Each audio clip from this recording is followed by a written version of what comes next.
Chapter 8 The Great Parade. The huge mammoth walked across the open plain. "Look," said Annie. She pointed to a herd of elk in the distance. They had great white antlers. "There!" said Jack.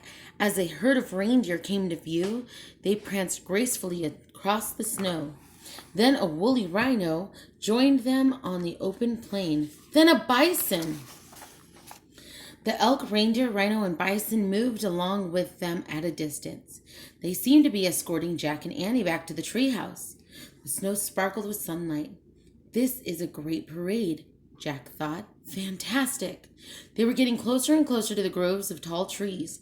"I told you," said Annie. "Lulu's taking us home." But just then, the mammoth let out a cry. All the other animals bounded off. Peanut started to squeak.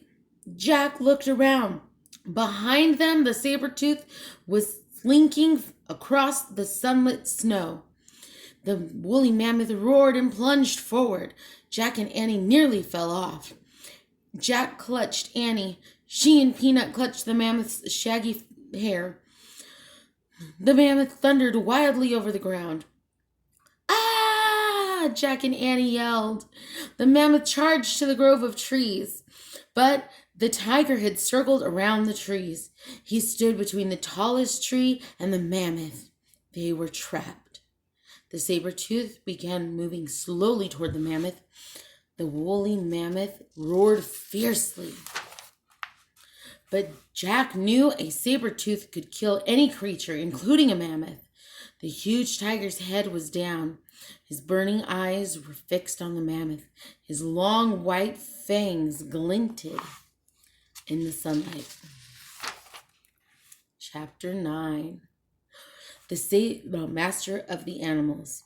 The saber-tooth crept forward. Jack stared in horror. "Play the flute," whispered Annie. "Is she nuts?" Jack thought. "Try," said Annie.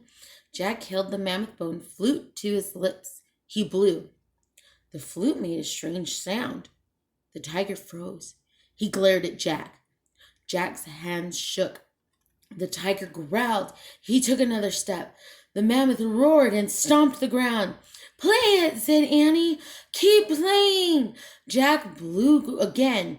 The saber-tooth froze again. And Jack kept blowing until he ran out of breath. The tiger snarled. "He's still here," whispered Annie. "Keep it up." Jack closed his eyes. He took a deep breath. Then he blew as hard and as long as he could. He covered and uncovered the holes on the bone. The music sounded strange, as if it were coming from another world. "He's leaving," Annie whispered. Jack raised his eyes. The saber-tooth was slinking off toward the cliffs. "We did it," said Annie. Jack lowered the flute. He felt very tired. The mammoth waved her trunk happily. "To the tree house, Lulu," said Annie. The woolly mammoth snorted. Then she lumbered over to the tallest tree. From the back of the mammoth, Jack grabbed the rope ladder. He held it for Annie. She stroked the mammoth's giant ear. "Bye, Lulu. Thank you," she said. Annie grabbed the rope ladder. Then she started up. Peanut climbed up too. After they disappeared into the tree house, Jack climbed onto the ladder. He looked back at the woolly mammoth. "Bye, girl," he said. "Go home now and watch out for the saber-tooth." The mammoth walked away into the sunset. When Jack couldn't see her anymore, he started up the rope ladder. He pulled himself into the treehouse. "Ta-da!" said Annie. She handed the Pennsylvania book to Jack. Jack smiled. Now he was positive they had found the third M thing. Their mission was complete. "Before we leave, we have to give our coats back," said Annie. "Oh, right," said Jack. They took off their reindeer skin coats and dropped them to the ground.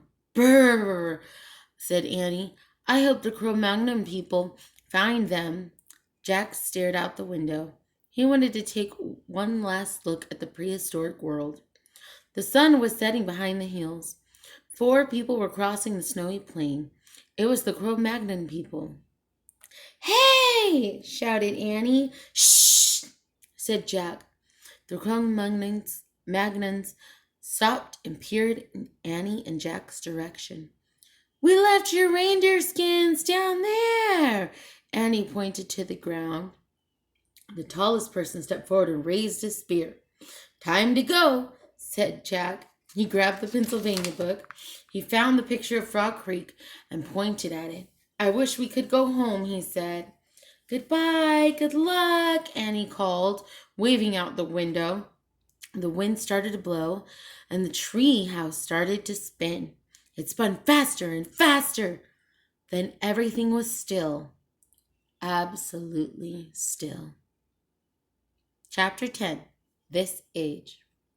Birds sang. The air was soft and warm. I hope they find their coats, said Annie. Me too, said Jack.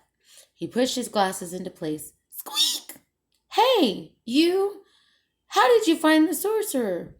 Annie asked Peanut. Squeak! It's a secret, huh? Said Annie. She turned to Jack. Where's the flute? He held up the mammoth bone. Then he placed it on the M carved in the floor next to the mango from the rainforest, next to the moonstone from the time of ninjas. Moonstone, mango, mammoth bone, Annie said. We need just one more M thing. Then Morgan will be free from her spell. Tomorrow, said Jack. Annie patted Peanut on the head. Bye-bye, you, she said. She started down the rope ladder. Jack grabbed his things. He paused and glanced at the mouse. She stared at him with big brown eyes. Thanks again for helping us, he said. Then he climbed down the rope ladder and jumped onto the ground. Jack and Annie ran through the Frog Creek woods onto their street. Their neighborhood looked rosy in the sunset. It's great to be back in this age, Jack thought. Warm and safe and almost home. I'm glad we don't have to go hunting for dinner, he said. Yeah, Mom and Dad already did that, said Annie, at the supermarket. I hope they trapped some spaghetti and meatballs, said Jack. I hope they trapped a pizza, said Annie. Hurry, I'm starving, said Jack. They ran up their sidewalk and through their front door. We're home, shouted Annie. What's for dinner? Shouted Jack.